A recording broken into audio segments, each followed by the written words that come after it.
ठीक है। तो चैप्टर नंबर 2 मतलब ऑसिलेशन वेव एसेशन का चैप्टर नंबर 2 है।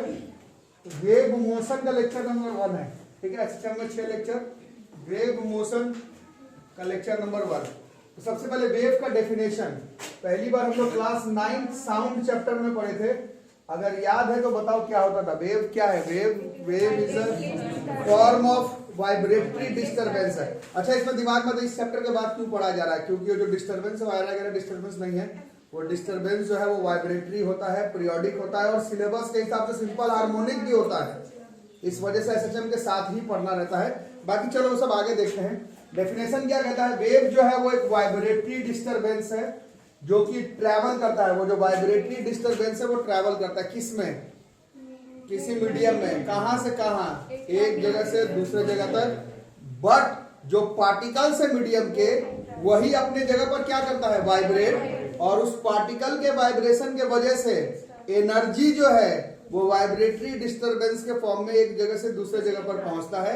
ऐसे वाइब्रेटरी डिस्टरबेंस जिसमें एनर्जी एक जगह से दूसरे जगह पर पहुंचे, पार्टिकल एक जगह से दूसरे जगह पर ना पहुंचे, बट वाइब्रेशन जो है वो पार्टिकल का ही होना चाहिए।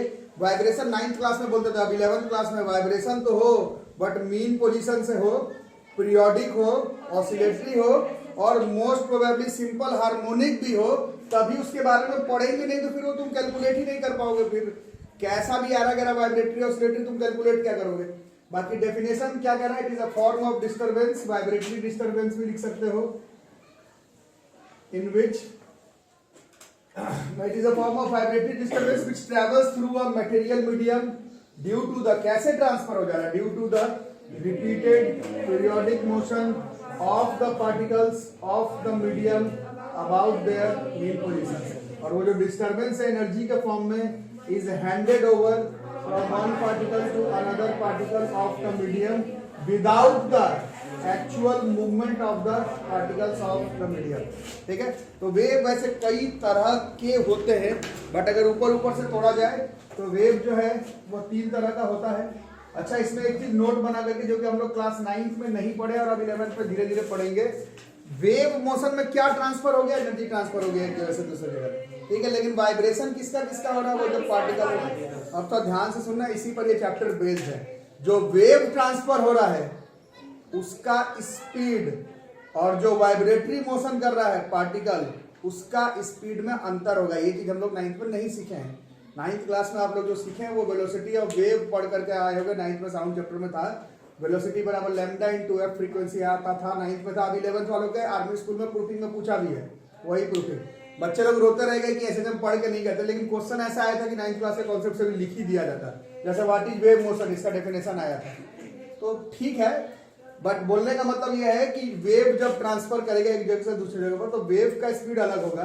और जो पार्टिकल्स एसएचएम में है उसका स्पीड कल परसों हम लोग पढ़े, velocity of a particle executing SHM are under root omega square minus y square, मतलब वो वेलोसिटी ऑफ पार्टिकल और वेलोसिटी ऑफ वेव का स्पीड अलग अलग आएगा। ठीक है, तो ये हम लोग यहाँ पर लिख लेंगे, वेलोसिटी ऑफ अ वेव और speed of a wave, velocity associated with particles of wave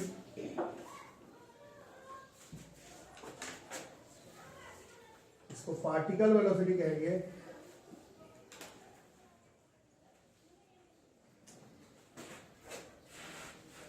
and wave propagation,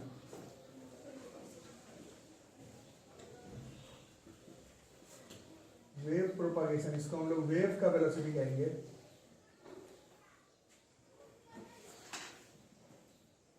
is different.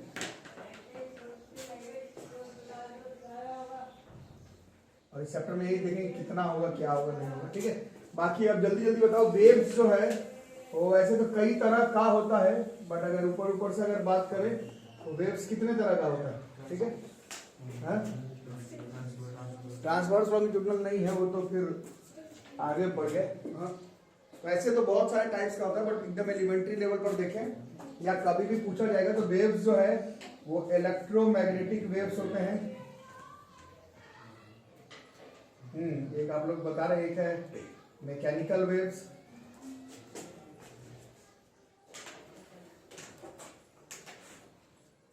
और एक केमिस्ट्री में पढ़े हो क्या,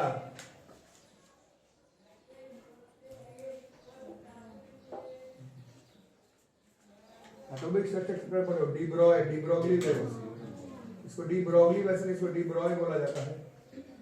आप लोग डी ब्रोगली पढ़े हुए, ठीक है, जो पढ़े बोलने पर क्या है, ऐसे डी ब्रॉय है उसका प्रोनाउंसिएशन एक्चुअली। खैर जो भी हो, तीन तरह का वेव्स है, one is electromagnetic waves, one is mechanical waves and one is D Broglie waves.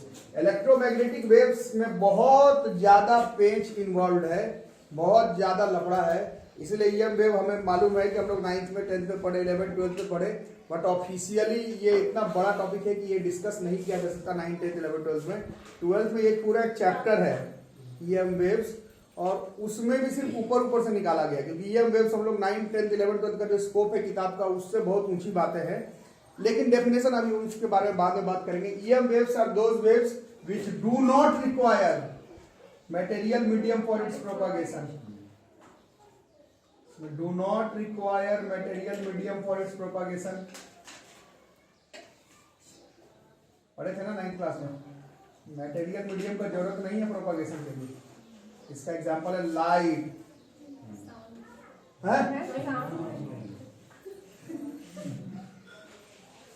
इसका एग्जांपल है एक्सरेज, इसका एग्जांपल है रेडियो वेव्स, इसका एग्जांपल है गामा वेव्स, ठीक है। लाइट है, टू बी फेयर, लाइट का इलेक्ट्रोमैग्नेटिक वेव।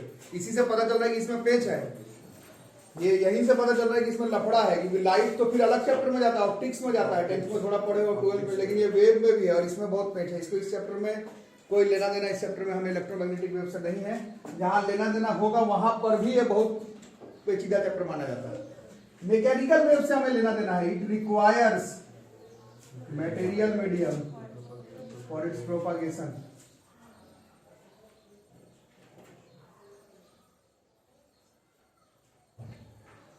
और इसका एग्जांपल है साउंड, और 9th क्लास में फिजिक्स का लास्ट चैप्टर साउंड था, और आप लोग अभी फील किए होंगे 9th में जो चैप्टर पढ़े वो सब 11th फिजिक्स में आया ही, कोई ज्यादा कोई कम।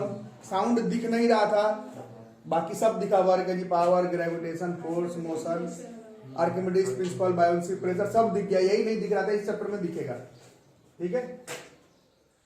इसका एग्जांपल है साउंड, ठीक है। ये मैकेनिकल वेव्स एक्चुअली में दो तरह का होता है, अभी आप लोग बता रहे थे, ऐसा नहीं कहेंगे। वेव्स का प्रोपागेशन दो तरह का होता है, ट्रांसवर्स और लॉन्गिट्यूडनल, वो आगे देखते हैं। डी ब्रॉय वेव्स अभी आप लोग पढ़े, these are waves associated with, किसके साथ एसोसिएटेड होता है, बोलो, वेव्स एसोसिएटेड विद, अरे डी ब्रोगली वेव नहीं पढ़े हो, नहीं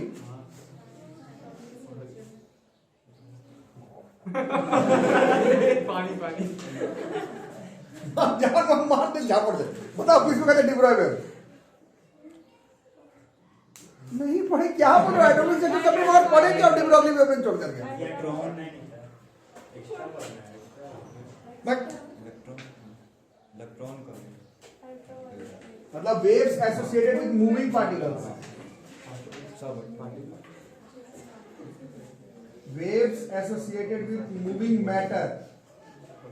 और ये दिखता तब है, जैसे आप लोग कुछ बता रहे हैं फ्रेंड, जब ये ऑब्जेक्ट जब वो बहुत छोटा हो जाए और वो बहुत तेजी से मूव करे, जैसे कि इलेक्ट्रॉन पर दिखता है और खास बहुत तेजी से स्पीड में चले और सब एटॉमिक पार्टिकल हो, वहां पर ये मटेरियल वेव्स, मैटर वेव्स दिखता है। मैटर, मूविंग मैटर के साथ जो वेव एसोसिएटेड है, इसी को हम लोग डी ब्रॉय वेव्स कहते हैं। इस चैप्टर में I am not going to talk about it, क्योंकि ये पूरा आप लोगों को केमिस्ट्री में पढ़ना है। 11th केमिस्ट्री में कोई लोग बोल रहे एक्स्ट्रा टॉपिक है, एक्स्ट्रा है, पूरा एटॉमिक स्ट्रक्चर चैप्टर में डी ब्रोगली वेवलेंथ ही पढ़ना ही है, इसको छोड़कर और पढ़ना क्या उस पूरे चैप्टर में, डी ब्रॉय वेव को छोड़कर के उस चैप्टर में और कुछ पढ़ना ही नहीं है। डी ब्रॉय हाइपोथेसिस के बगैर इलेक्ट्रोमैग्नेटिक वेव्स के बारे में कुछ बताया ही नहीं जा सकता है। खैर मैं इस चैप्टर में नहीं बताने वाला, ये हम लोग 12th क्लास में जब पढ़ेंगे एटॉमिक स्ट्रक्चर, वहां पर फिजिक्स में दिखाया जाएगा। और इलेक्ट्रोमैग्नेटिक वेव्स में क्या पेच है, ये इसके डेफिनेशन से ही पता चल रहा है।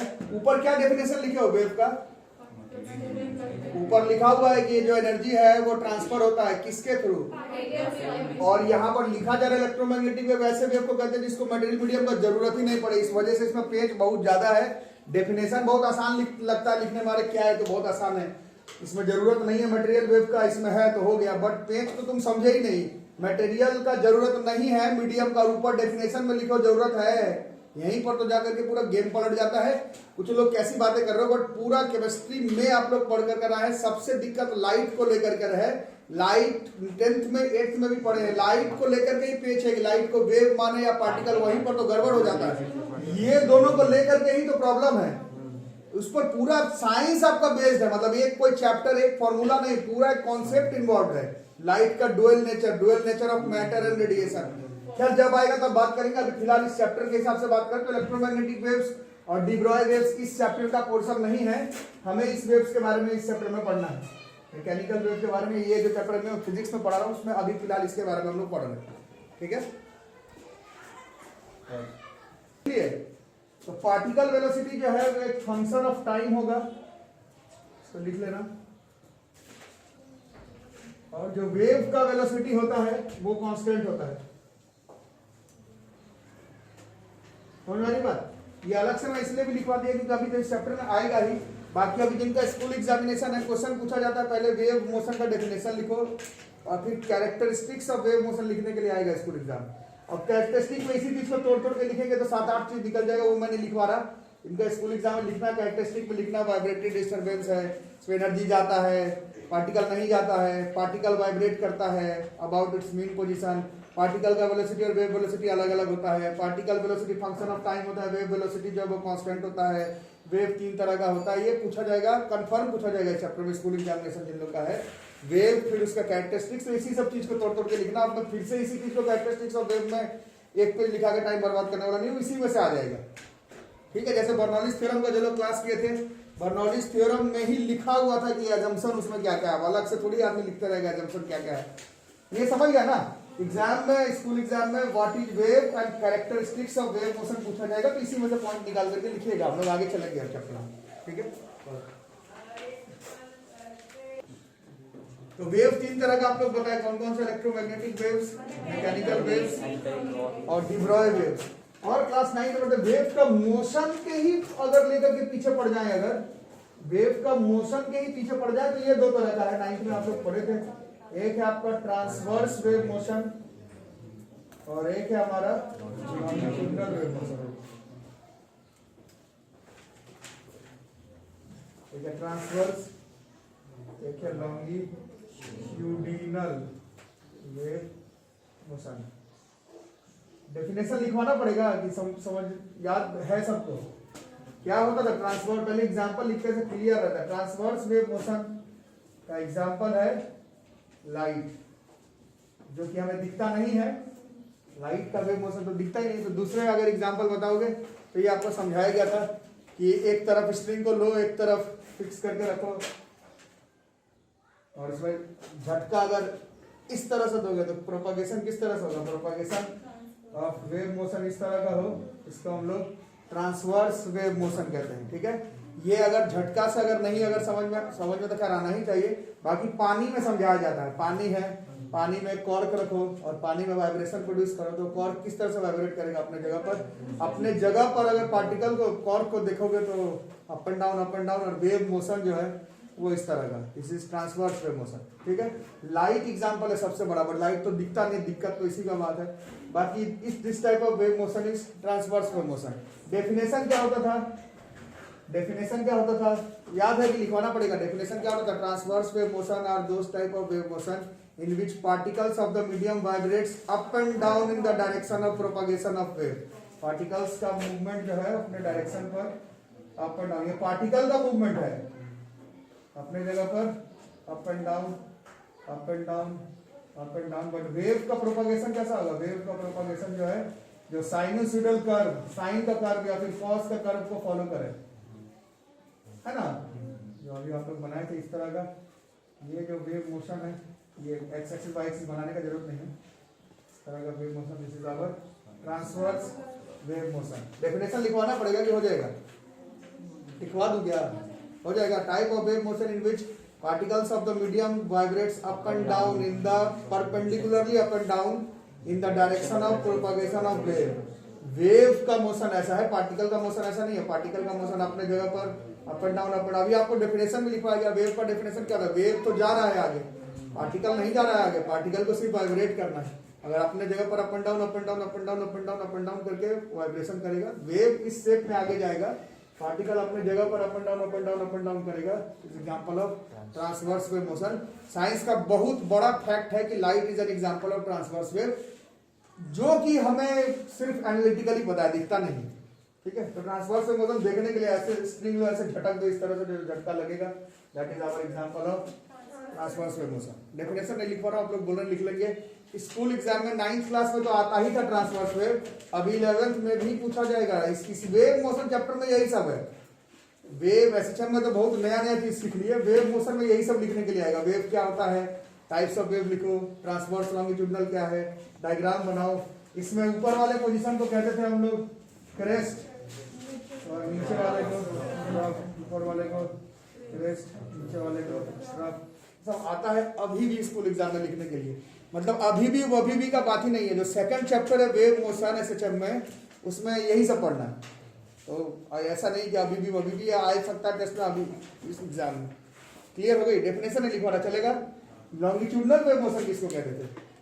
Longitudinal wave motion the type of wave motion in which particles of the medium to and fro, particles of the medium to and fro, to and fro, to and fro, to and fro, to and fro, to and fro, to and fro, to and fro, इस form में oscillation है ना। इसका सबसे बड़ा example जो 9th में आपका चैप्टर का नाम था, चैप्टर का नाम ही जो है वो साउंड था। लॉन्गिट्यूडिनल वेव मोशन में पार्टिकल जब to and fro to and fro to and fro करते हैं, तो क्लास 9th में आप लोग सीखे होंगे। टू एंड फ्रो जब किया तो एक बार अपने मीन पोजीशन से बहुत दूर चला गया, दूर जाने लगेगा तो उसको हम लोग रेयर फ्रैक्शन कहते थे, और जब नजदीक आने लगेगा तो कंप्रेशन, फिर रेयर फ्रैक्शन, फिर कंप्रेशन, फिर रेयर फ्रैक्शन, फिर कंप्रेशन। ये वाक्य बता रहा है इस तरह से, rarefaction compression, rarefaction compression, rarefaction compression. Longitudinal wave motion में पार्टिकल्स ऑफ द मीडियम का वाइब्रेशन इस तरह से है। वेव तो आगे ही के तरफ जाएगा, वेव को तो आगे ही के तरफ जाना है, बट पार्टिकल्स का जो मूवमेंट है वो to and fro, to and fro, to and fro, to and fro है, to and fro, to and fro, to and fro, to and fro है। मीन पोजीशन से जब दूर चला जाए तो रेयर फ्रैक्शन है, मेन पोजीशन से जब नजदीक आ जाए तो कंप्रेशन है। तो इसमें क्रेस्ट ट्रफ नहीं है, इसमें जो है पार्टिकल्स ऑफ द मीडियम एकदम नजदीक नजदीक में आ जाए तो ये कंप्रेशन है, और फिर दूर दूर दूर दूर जो है इतना ही पार्टिकल, लेकिन जो है फिर यही सब एकदम नजदीक में आ जाए कंप्रेशन है, फिर दूर दूर दूर दूर रेयर फ्रैक्शन, फिर नजदीक आ जाए दिस इज कंप्रेशन, फिर दूर दूर दूर दूर दिस इज रेयर फ्रैक्शन। अरे समझ, तो इसमें होता था compression rarefaction, compression rarefaction, compression rarefaction, है ना। कंप्रेशन में बहुत ही पार्टिकल्स ऑफ द मीडियम नजदीक आ जाता है, नजदीक आने की वजह से एरिया कम, प्रेशर ज्यादा। कंप्रेशन वाले पॉइंट पर प्रेशर ज्यादा होता है और डेंसिटी भी ज्यादा होता है ना। ये पढ़े थे 9th में। रेयर फ्रैक्शन में पार्टिकल्स ऑफ द मीडियम दूर चले गया तो प्रेशर जो है वो आपस में कम हो गया और डेंसिटी का वैल्यू भी जो है वो कम हो गया। तो कंप्रेशन रेयर फ्रैक्शन में लगातार प्रेशर ज्यादा कम, प्रेशर ज्यादा कम, प्रेशर ज्यादा कम, डेंसिटी ज्यादा कम, ज्यादा कम, ज्यादा कम, movement rarefaction compression, rarefaction compression. Particles of the medium vibrates back and forth लिख सकते हो, टू एंड फ्रो लिख सकते हो, परपेंडिकुलर नहीं है, in the direction of propagation of wave है। एग्जांपल जो है साउंड का, यहाँ पर कंप्रेशन रेयर फ्रैक्शन, इधर crest of crest of crest of crest of. ठीक है, ये क्लास 9th में जो लोग ईमानदारी से पढ़े हुए उन लोगों को एक चीज इसमें और याद आ रहा होगा, इसको थोड़ा नीचे कर दो। हाँ, जो लोग क्लास 9th में ईमानदारी से पढ़े हैं, अब नहीं पढ़े तो यार अब तो रूल है ना, थोड़ी अब 9th पढ़ाने बैठूंगा, है ना। ये वाला वेव मोशन को कौन सा वेव मोशन कहते हैं? This wave motion is known as transverse wave motion. लेकिन 9th में पढ़ाया गया था लॉन्गिट्यूडिनल वेव मोशन में कंप्रेशन और रेयर फ्रैक्शन में प्रेशर या डेंसिटी का time and line of zero disturbance के साथ ग्राफ प्लॉट करेंगे तो वो ग्राफ देखने में ट्रांसवर्स जैसा लगता है। ये जो लोग 9th में ईमानदारी से पढ़े होंगे उन लोगों को मालूम होगा। ये वेव मोशन ऐसा है, वेव मूव ही इस तरह से कर रहा है, लॉन्गिट्यूडिनल वेव इस तरह से मूव नहीं कर रहा, लेकिन इसके वेव मोशन का प्रेशर या डेंसिटी का graph line of zero disturbance और टाइम के साथ बनाते हैं। यहाँ प्रेशर या density, this is line of zero disturbance, इसके साथ अगर ये ग्राफ बनाते हो, यार है वीडियो में है ना, तो सिर्फ ग्राफ, वेव मोशन ऐसा कभी नहीं, वेव मोशन तो ऐसा है, लेकिन सिर्फ ग्राफ बनाए तो कंप्रेशन जब हो रहा है तो शुरुआत में मान करके चलते हैं कि रेयर फ्रैक्शन है, रेयर फ्रैक्शन में प्रेशर का वैल्यू जो है वो क्या है, जैसे दूर चला गया तो प्रेशर का वैल्यू कम में भी जीरो, फिर जैसे जैसे कंप्रेस करेगा तो प्रेशर का वैल्यू क्या होगा, तो प्रेशर बढ़ रहा है बढ़ रहा बढ़ रहा बढ़ रहा बढ़, जब एकदम नजदीक आ जाएगा तो प्रेशर मैक्सिमम हो गया, उसके बाद फिर प्रेशर जो है कम होगा कम होगा कम होगा कम होगा कम होगा, उसके बाद फिर प्रेशर बढ़ेगा बढ़ेगा बढ़ेगा बढ़ेगा, फिर कम होगा कम होगा कम होगा कम होगा। तो इस तरह का ये ग्राफ बन रहा है, ग्राफ है प्रेशर या फिर डेंसिटी का, प्रेशर या डेंसिटी का लाइन ऑफ जीरो डिस्टरबेंस के साथ, टाइम के साथ ग्राफ प्लॉट करोगे तो देखने में ऐसा लग रहा है नहीं, ये वेव मोशन ही ऐसा है। यहां पर सिर्फ प्रेशर और डेंसिटी का टाइम के साथ ग्राफ प्लॉट करते हैं तो बाई चांस साइनोसॉइडल कर्व बन रहा है, बाई चांस देखने में ये आपको लग रहा होगा ऐसा, ऐसा तो होता ही नहीं, इसका तो मोशन इस तरह का है, ये सिर्फ ग्राफ इस तरह का है, इसको क्लियर रखना है, 9th के बच्चे सीख नहीं पाते हैं, यही लॉन्गिट्यूडनल में ये बना देते हैं ट्रांसफर। वेव मोशन पूछा जाए तो ऐसा बनेगा, ग्राफ पूछा जाए तो वैसा बनेगा, बाकी ग्राफ ऐसा बना तो अभी भी ये, इसको हम लोग ट्रेस कह सकते हैं, इसको अभी भी हम लोग ट्रफ कह सकते हैं। ये लाइन ऑफ जीरो डिस्टरबेंस से ये जो maximum displacement from mean position है, इसको हम लोग एम्पलीट्यूड कह सकते हैं, जो कि अभी भी हम लोग पढ़ रहे हैं। देखिए चैप्टर कैसे मैच कर रहा है, अभी पीछे कुछ और पढ़े एम्पलीट्यूड, कुछ और नहीं, यही था एक्चुअली में, बट देखो किस तरह से मैच हो जा रहा है। वहां पर पढ़े थे एक कंप्लीट ऑसिलेशन को पूरा करने में, ये जो यहां से शुरू हुआ तो खत्म कहां पर हुआ, ये ऐसे यहां से आता, ये इसका वेव लेंथ है ना, इस पूरे वेव लेंथ को पूरा होने में, एक कंप्लीट ऑसिलेशन को पूरा होने में जो टाइम लग जाए उसको टाइम नहीं टाइम पीरियड कहते हैं, ठीक है। तो ये अभी पीछे आप एसएचएम में भी पढ़े थे, ये अभी किसी दूसरे चीज में आ रहा है, बट मैच कर रहा है, topic formula graph numerical concept definition सबका सब मैच कर जाएगा, ठीक है। बनाओ जल्दी जल्दी, ठीक है। तो इसी में अगर हम लोग बातचीत करें तो बाकी चीज एक तरफ है, जो लोग इंटेलिजेंट है पढ़ने में, ये ट्रांसवर्स में मोशन ठीक है, बट अगर ये इसको अगर देखते हैं अगर ध्यान से, ये वाले वेव मोशन का ग्राफ तो प्लॉट किया हम लोग, है ना। तो वेलोसिटी ऑफ वेव अगर बात हो जाए,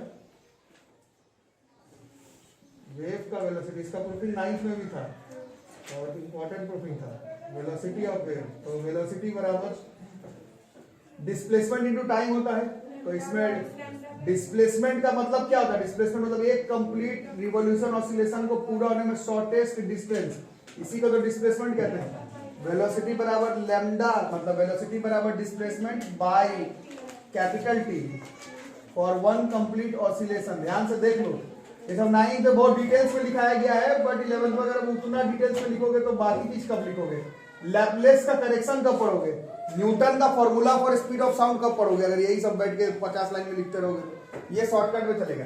एक कंप्लीट ऑसिलेशन में वेलोसिटी ऑफ वेव निकालेंगे, एक कंप्लीट ऑसिलेशन का डिस्टेंस इज, एक कंप्लीट ऑसिलेशन का शॉर्टेस्ट डिस्टेंस इज डिस्प्लेसमेंट, उसी को हम लोग वेव लेंथ कहते हैं। और एक ऑसिलेशन को पूरा करने में जो टाइम होता है उसको टाइम नहीं टाइम पीरियड कहते हैं। तो वेलोसिटी बराबर लैम्डा बाई टी हो जाएगा, इसको लैम्डा इंटू 1/t कर सकते हैं, 1/t को हम लोग फ्रीक्वेंसी कहते हैं।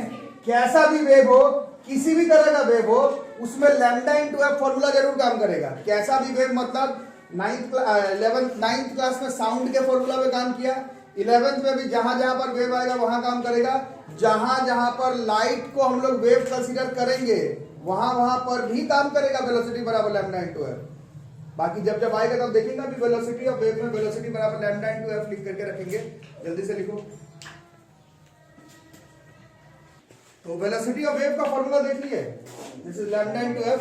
जहां क्यों बात करो उसकी जगह, जहां जहां पर वेव कंसीडर करोगे कैसा भी वेव, उसमें लैम्डा इनटू एफ चलेगा, ठीक है। तो अभी हम लोग वेव मोशन दो तरह का देखे, कौन कौन सा, ट्रांसवर्स वेव और लॉन्गिट्यूडिनल वेव। उसका फॉर्मूला अभी हम लोग लिखेंगे, नोट बना करके लिखो, नोट बना करके। Speed of transverse wave motion,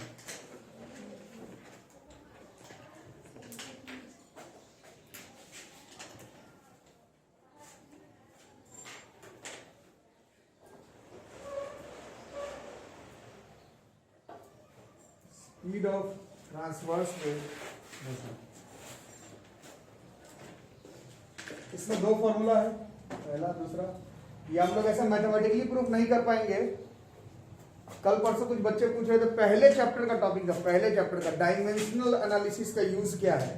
तो डायमेंशनल एनालिसिस के मदद से हम जो फॉर्मूला लिखेंगे उसको हम लोग प्रूफ कर सकते हैं ना। Dimensional analysis is a very important topic. Important इसलिए नहीं बस मेंस में, एडवांस में, नीट में क्वेश्चन आएगा, ये कोई इंपॉर्टेंस थोड़ी है।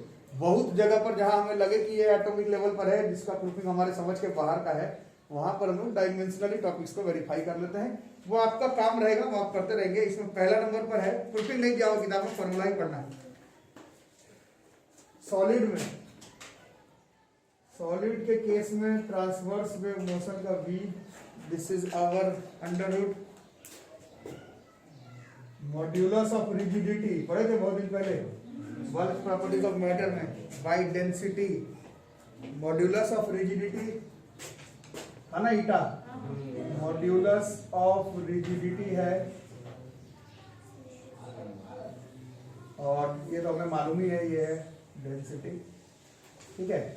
और इन स्ट्रेच्ड स्ट्रिंग, खिंचा हुआ तार में अगर ट्रांसवर्स वेव मोशन प्रोड्यूस हो रहा है तो वहां पर ये जो v है, इस पर कल परसों पूछ रहे थे Vashishtha question, this is t by m, बहुत फेमस फॉर्मूला है। इस पर क्वेश्चन दिखेगा आपको। अभी तो हम लोग सिर्फ टॉपिक को आगे बढ़ा रहे हैं विदाउट न्यूमेरिकल के, इसमें बहुत ही बढ़िया बढ़िया न्यूमेरिकल आपको दिखेगा। और अभी फॉर्मूला याद करके रखेंगे। स्पीड ऑफ ट्रांसवर्स में motion in stretched string is velocity बराबर under root tension in the wire by m। m क्या है? मास नहीं है इसमें, इसलिए याद रखना, दिस बराबर लीनियर मास डेंसिटी है यहाँ पर, ठीक है। लीनियर मास डेंसिटी, इसमें m मास नहीं है, लीनियर मास डेंसिटी है। हाँ, यहाँ पर m है mass acting per unit length, mass acting per unit length को हम लोग लीनियर मास डेंसिटी कहते हैं। Tension by mass acting per unit length से स्ट्रेच्ड स्ट्रिंग में स्पीड ऑफ ट्रांसवर्स पे मोशन निकलेगा। These are the formulas that you need to remember, जितना जल्दी हो सके उतना जल्दी।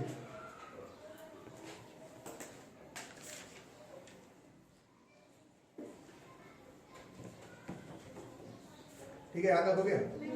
जल्दी जल्दी जल्दी।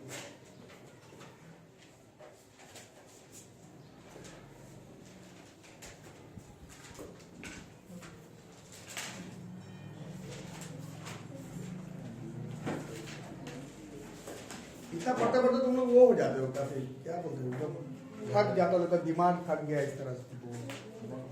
कैसे आपको आदत पड़ी, आपको भी होना चाहिए भाई। मैं भी यार ऐसे में जो लोग मैथ फिजिक्स दोनों के क्लास में रहते हैं तो 10 से 12:30 तो वैसे में भी हो जाता है। कौन सा नया ज़्यादा नहीं पढ़ सकता। हाँ, उसमें पेपर चेंज होता है इसलिए पता नहीं चलता है, एक ही चीज लगातार पढ़ोगे। बट पढ़ना तो है ना, कल परसों फाइनल है आप लोग।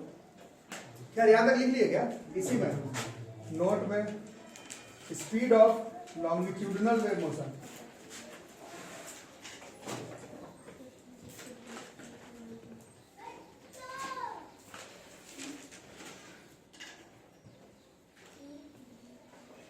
Speed of longitudinal wave motion, पहला नंबर इन अ सॉलिड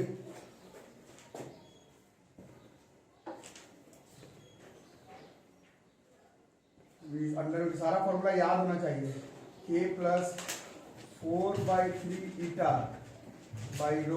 ये देखो फॉर्मूला सारा आ रहा है, लिखा हुआ, ठीक है।